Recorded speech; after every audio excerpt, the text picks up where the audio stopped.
Recap. போன வீடியோவில் Harry கிட்ட ரானும் ஹெர்மைனியும் அங்கே நடந்துட்டு இருக்கிறது எல்லாத்த பற்றியும் ஆர்டர் ஆஃப் ஃபீனிக்ஸை பற்றியும் எக்ஸ்பிளைன் பண்ணுறாங்க. பர்சி அவனோட அப்பா அம்மாவோட சண்டை போட்டுட்டு வீட்டை விட்டு போயிட்டான்னு அவனுக்கு சொல்கிறாங்க. மீட்டிங் முடிஞ்சிருச்சு. அவங்க டின்னருக்காக கீழே போயிருக்கும் போது டாங்ஸ் அங்கே இருந்த ஒரு அம்பர்லா ஸ்டாண்டை தட்டி விட்டனால அங்கே இருந்த ஒரு பெயிண்டிங் பயங்கரமாக கத்தி கூச்சல் போடுது.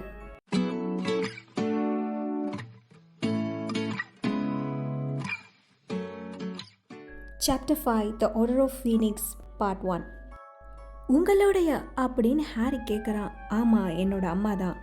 அவங்கள ஒரு மாதமாக நாங்கள் அந்த இடத்துலேருந்து ரிமூவ் பண்ண ட்ரை பண்ணிக்கிட்டு இருக்கோம். ஆனால் ஒரு பெர்மனன்ட் ஸ்டிக்கிங் சாமை அந்த கேன்வாஸில் போட்டிருப்பாங்கன்னு நினைக்கிறோம்.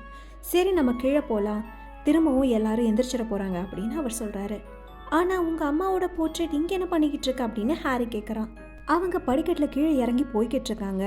அவங்களுக்கு பின்னாடி இன்னும் கொஞ்சம் பேர் வந்துட்டுருக்காங்க.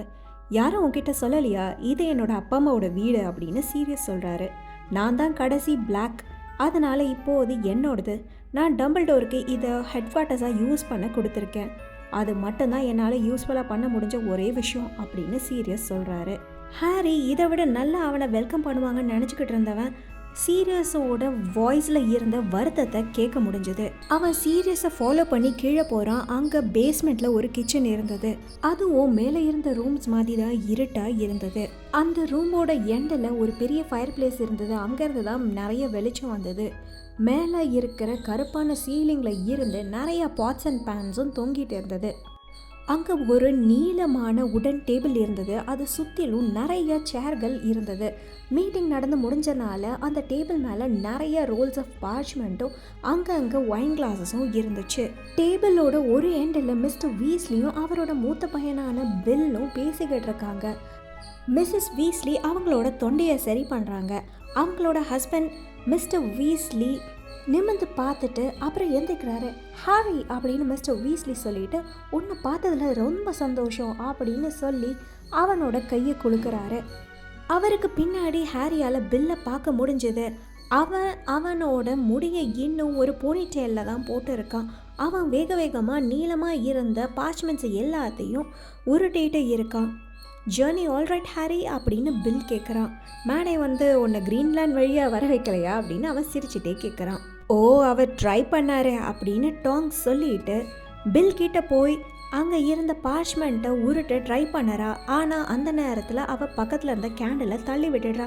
ஓ நோ, சாரி அப்படின்னு அவங்க சொல்கிறாங்க. ஒன்றும் இல்லை டியர் அப்படின்னு மிஸ்ஸஸ் வீஸ்லி சொல்லிட்டு அவங்களோட வாண்டை வச்சு வேவ் பண்ணுறாங்க. அந்த பார்ச்மெண்ட் சரியாயிடுது. ஹாரியால் பார்க்க முடிஞ்சது அந்த பார்ச்மெண்ட்டில் ஒரு பில்டிங்கோட பிளான் மாதிரி ஏதோ இருந்ததுன்னு. ஹாரி அந்த பார்ச்மெண்ட்டை பார்த்துட்டான்றதை மிஸ்ஸஸ் வீஸ்லி பார்த்துடுறாங்க. உடனே அவங்க பிளான் இருக்க பார்ச்மெண்ட்டை வேகமாக சுருட்டி பில்லோட கையில் அதை வைக்கிறாங்க. இது எல்லாத்தையும் மீட்டிங் முடிச்ச உடனே கிளியர் பண்ணியிருக்கணும் அப்படின்னு அவங்க சொல்லிட்டு அவங்களோட வாண்டை அவங்க திரும்பவும் வேவ் பண்ணுறாங்க. பக்கத்தில் இருந்த ஒரு ட்ரெஸ்ஸரில் இருந்து நிறைய டின்னர் பிளேட்ஸ் வெளியே வருது. பில் அவனோட வாண்டை வெளியே எடுத்து இவனாஸ்கோ அப்படின்னு சொல்கிறாரு. உடனே அந்த ஸ்க்ரால்ஸ் எல்லாம் மறைஞ்சு போயிடுது. உட்கார ஹாரி, நீ மண்டங்கஸை மீட் பண்ணியிருக்கல அப்படின்னு சீரியஸ் கேட்குறாரு. டேபிளுக்கு மேலே தூங்கிட்டு இருந்த மண்டங்கஸ் திடீர்னு முழிக்கிறாரு.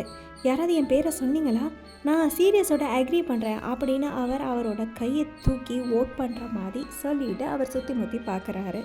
ஜின்னி திரிக்கிறா. மீட்டிங் ஓவர் ஆயிடுச்சு டாங், ஹாரி வந்துட்டான் அப்படின்னு சீரியஸ் சொல்கிறாரு. ஓ அப்படியா அப்படின்னு மண்டங்க சொல்லிவிட்டு அவர் ஹாரியை பார்க்குறாரு. Blimey, Harry I you all right அப்படின்னு அவர் கேட்குறாரு. யா அப்படின்னு ஹாரி சொல்கிறான். மண்டங்கஸ் அவரோட பாக்கெட்ஸில் வேகமாக எதையோ தேடுறாரு. அவர் ஹாரியை பார்த்துட்டு அதுக்கப்புறம் ஒரு அழுக்கான கருப்பு பைப்பை எடுத்து அவரோட வாயில் வைக்கிறாரு. அவரோட வாண்டை வச்சு அதோட இன்னொரு எண்டை லைட் பண்ணுறாரு. அதுக்கப்புறம் அதிலிருந்து ஸ்மோக் பண்ணுறாரு. இப்போ அந்த பைப்பில் இருந்து க்ரீனிஷ் கலர் ஸ்மோக் வருது. அதனால் அவரோட ஃபேஸே தெரியாமல் போயிடுது. நான் உன்கிட்ட மன்னிப்பு கேட்கணும் அப்படின்னு சொல்லிட்டு அவர் புகைக்கு நடுவில் இருந்து சொல்கிறாரு. ஃபார் த லாஸ்ட் டைம் மண்டங்கஸ், நீ அதை கிச்சனில் ஸ்மோக் பண்ணாமல் இருக்கியா?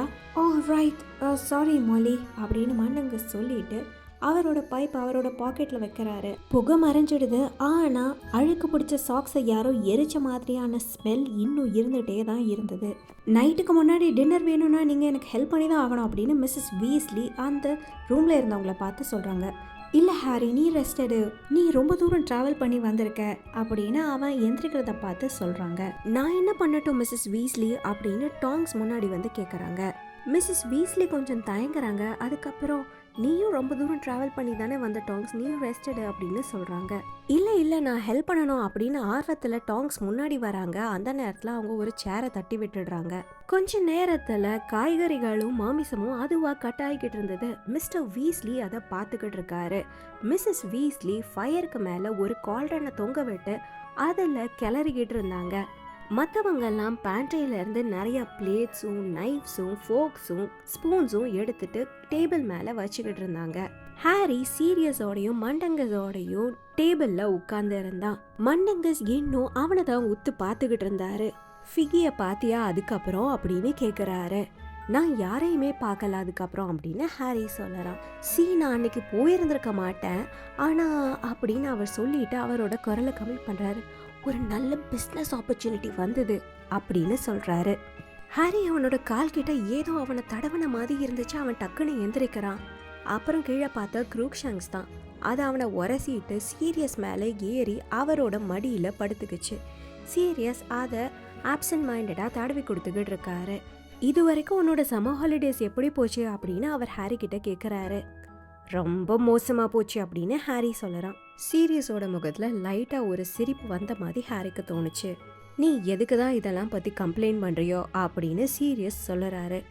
என்னது அப்படின்னு ஹாரி கேட்குறான். பர்சனலா ஒரு டிமென்டர் அட்டாக்கை நானா வெல்கம் பண்ணியிருப்பேன். போர் அடிச்சு போய்கிட்டு இருக்க வாழ்க்கையில என்னோட சோலுக்காக ஒரு டெட்லி ஃபைட் நடந்திருந்தா நல்லா தான் இருந்திருக்கும். உனக்கு தான் சம்மர் ரொம்ப மோசமா இருந்ததுன்னு நினைச்சியா? எனக்கு அதை விட மோசமா இருந்தது. அட்லீஸ்ட் நீ அது வெளியே போய் கொஞ்சம் கை காலை நிமித்துற மாதிரி இருந்தது. நான் வீட்டுக்குள்ளேயே தான் அடப்பட்டு இருக்கேன் அப்படின்னு சீரியஸ் சொல்றாரு. ஏன் அப்படி அப்படின்னு ஹாரி கேட்குறான். ஏன்னா மினிஸ்ட்ரி ஆஃப் மேஜிக் இன்னும் என்ன தேடிக்கிட்டு தான் இருக்காங்க. இப்போ வால்டமார்ட்டுக்கும் என்னோட டிஸ்கைஸ் பற்றி தெரியும். ஏன்னா பீட்டர் போய் சொல்லியிருப்பான். ஸோ அதனால் என்னோட பெரிய டிஸ்கைஸ் அது யூஸ்லெஸ்ஸாக போயிடுச்சு. அதனால் என்னால் ஆர்டர் ஆஃப் ஃபீனிக்ஸ்க்கு எதுவுமே பண்ண முடியாது. அப்படிதான் டம்பிள்டோர் ஃபீல் பண்ணுறாரு அப்படின்னு சீரியஸ் சொல்கிறாரு. டம்பிள்டோரோட பேரை சீரியஸ் சொல்லும்போது அவரோட வாய்ஸில் ஒரு கசப்பு இருந்த மாதிரி ஹாரிக்கு தோணுச்சு. அட்லீஸ்ட் உங்களுக்கு அது என்னெல்லாம் நடக்குதுன்னு தெரியும்ல அப்படின்னு ஹாரி சொல்லலாம். ஓ யா, அப்படியா சொல்லற? ஸ்னேப்போட ரிப்போர்ட்ஸ் எல்லாத்தையும் நான் லிசன் பண்ணணும். அதுக்கு நடுவில் அவனோட ஸ்னைட் ரிமார்க்ஸ் வேற. அவன் போய் வெளியே இருந்து அவ்வளோ ரிஸ்க் எடுத்து பண்ணுறான். மீன் வயல் நான் வீட்டிலே இருக்கேன். என்கிட்ட எப்படி கிளீனிங் வேலைலாம் போகுதுன்னு கேட்குறான் அப்படின்னு சீரியஸ் சொல்கிறாரு. கிளீனிங்கா அப்படின்னு ஹாரி கேட்குறான்.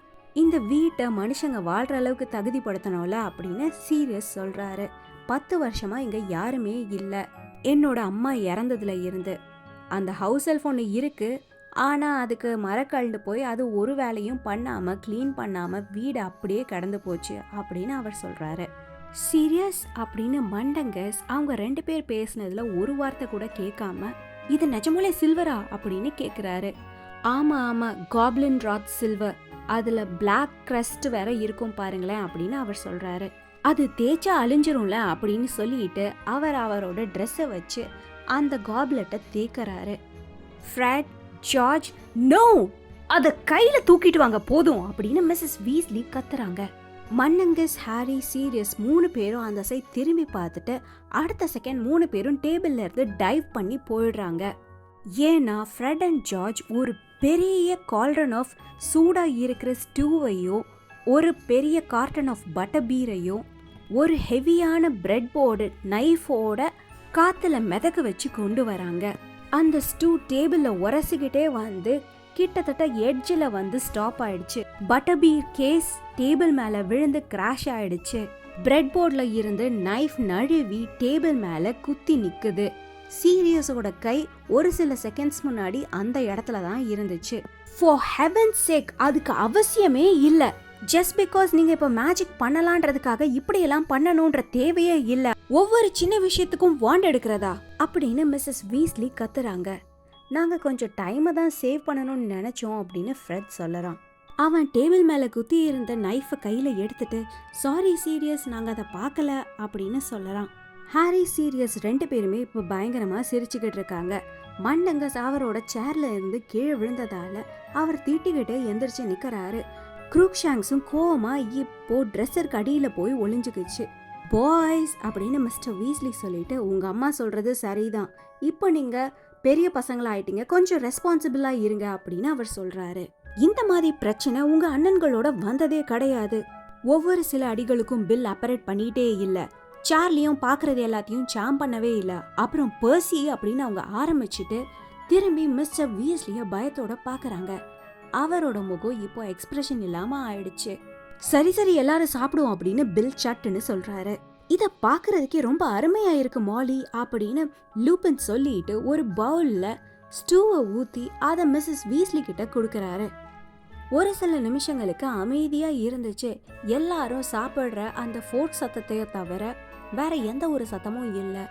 அதுக்கப்புறம் மிஸ்ஸஸ் வீஸ்லி சீரியஸ் பக்கம் திரும்பி, அந்த டேபிள்குள்ள ஒரு போகாட் இருக்கலான்னு நினைக்கிறேன், ஏன்னா அதுக்குள்ள ஏதோ சத்தம் வருது, மூடி ஒரு தடவை அது என்னன்னு பார்த்துட்டாருன்னா நல்லா இருக்கும் அப்படின்னு அவங்க சொல்றாங்க.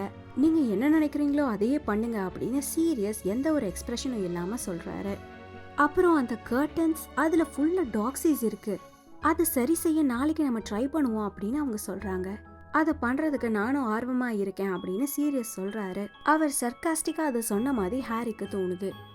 ஹாரிக்கு ஆப்போசிட்ல டாங்ஸ் அவளோட மூக்க மாத்தி ஹெர்மைனியும் ஜினியையும் என்டர்டெயின் பண்ணிக்கிட்டு இருந்தாங்க. முதல்ல அது நீளமா ஒரு பறவையோட மூக்கு மாதிரி ஆக்குறாங்க. அடுத்து அதை சின்னதா ஒரு மஷ்ரூம் மாதிரி ஆக்கி அதுல இருந்து நிறைய முடி இருக்கிற மாதிரி பண்ணறாங்க. அடுத்து ஜின்னி அதை ஒரு பன்னியோட மூக்கு மாதிரி ஆக்குங்களேன் அப்படின்னு சொல்லறா. டாங்ஸ் இப்போ அந்த மாதிரி மாத்திட்டு ஹாரிய பார்த்து சிரிக்கிறாங்க. ஹாரிக்கு அவனுக்கு முன்னாடி ஒரு ஃபீமேல் டட்லி உட்காந்து சிரிக்கிற மாதிரி தோணுச்சு. இது வழக்கமா நடக்கிற நிகழ்வு போல, ஏன்னா ஜின்னியும் ஹெர்மைனியும் மாறி மாறி அவங்களுக்கு பிடிச்ச மாதிரியான மூக்க பண்ண சொல்லி கேட்டுக்கிட்டு இருந்தாங்க. பக்கத்துல மிஸ்டர் வீஸ்லி, பில், லூபின் 3 பேரும் டீப்பா காப்ளின்ஸை பத்தி பேசிக்கிட்டு இருந்தாங்க. அவங்க நம்ம பக்கம் இருப்பாங்களா அப்படின்னு மிஸ்டர் வீஸ்லி கேட்டுக்கிட்டு இருந்தாரு. ஏன்னா போன தடவை யூனோஹூ பவர்ல இருந்த போது அவங்களோட சைட்லயும் நிறைய டெத்ஸ் இருந்தது. ஞாபகம் இருக்கா, அந்த காப்ளின் ஃபேமிலி ஒன்று அவர் மர்டர் பண்ணது நாட்டிங்ஹாம் கிட்ட இருந்தது அப்படின்னு அவர் சொல்லிடுறாரு. அவங்க இன்னும் எதுக்கும் பிடி கொடுத்து பேச மாட்டேங்கிறாங்க, அவங்க எதுக்குமே சப்போர்ட் பண்ணாம வெளியே இருக்கலாம்னு நினைக்கிறேன் அப்படின்னு பில் சொல்லறான். அவங்களுக்கு என்ன இதுல இருந்து கிடைக்கும்ன்றத பொறுத்து தான் இருக்கும்னு நினைக்கிறேன் அப்படின்னு லூபின் சொல்றாரு. நான் கோல்டை பத்தி பேசல, ஃப்ரீடம் இவ்வளோ நாள் விசார்ட்ஸ் அவங்களுக்கு கொடுக்கவே இல்லை, அதை அவர் ஆஃபர் பண்ணாருனா அப்படின்னு லூபின் சொல்றாரு. ராக்னாக் என்ன சொல்றாரு அப்படின்னு பில் கேட்ட லூபின் கேக்குறாரு. அவர் இப்போதைக்கு ஆன்டி விசார்டா ஃபீல் பண்ணறாரு, ஏன்னா பேக்மேன் ஏமாத்தி காப்ளின்ஸ்க்கு காசே கொடுக்கல, அதை பத்தி இன்னும் அவர் கோவமா தான் இருக்காரு. மினிஸ்ட்ரி அதை பத்தி மூடி மறைச்சிட்டாங்க அப்படின்னு பில் சொல்லிக்கிட்டு இருக்காரு. அந்த நேரத்துல ஃப்ரெட், ஜார்ஜ், ரான் மண்டங்கஸோட சேர்ந்து பயங்கரமா சிரிச்சுக்கிட்டு இருக்காங்க. அதுக்கப்புறம் என்ன நடந்துச்சுன்னு நான் சொன்னேன்னா நீங்க நம்பவே மாட்டீங்க அப்படின்னு மண்டங்க சொல்லிக்கிட்டு இருக்காரு. அவன் என்கிட்ட, டங் உனக்கு எப்படி இவ்வளோ லோட் ஆஃப் ஃப்ராக்ஸ் கிடைச்சது, ஏன்னா யாரோ ஒரு களவாணி பையன் என்னோட ஃப்ராக்ஸ் எல்லாத்தையும் திருடிட்டு போயிட்டான் அப்படின்னு அவர் சொன்னாரு. அதுக்கு நான் என்ன சொன்னேன்னா, என்னது எல்லாத்தையும் திருடிட்டு போயிட்டாங்களா, அப்ப அடுத்து என்ன பண்ணுவ வில், உனக்கு கொஞ்சம் ஃப்ராக்ஸ் வேணும்ல அப்படின்னு கேட்டேன் அப்படின்னு மண்டங்க சொல்லிட்டு இருக்காரு.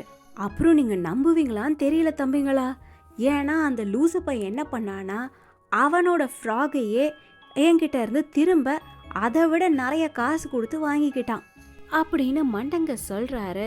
ரானும் ஃப்ரெட் அண்ட் ஜார்ஜும் பயங்கரமா சிரிச்சுக்கிட்டு இருக்காங்க. நீ உன்னோட பிசினஸ் டீலிங்ஸை பத்திலாம் இங்க பேச வேணாம் மண்டங்கஸ் அப்படின்னு மிஸ்ஸஸ் வீஸ்லி சொல்லறாங்க.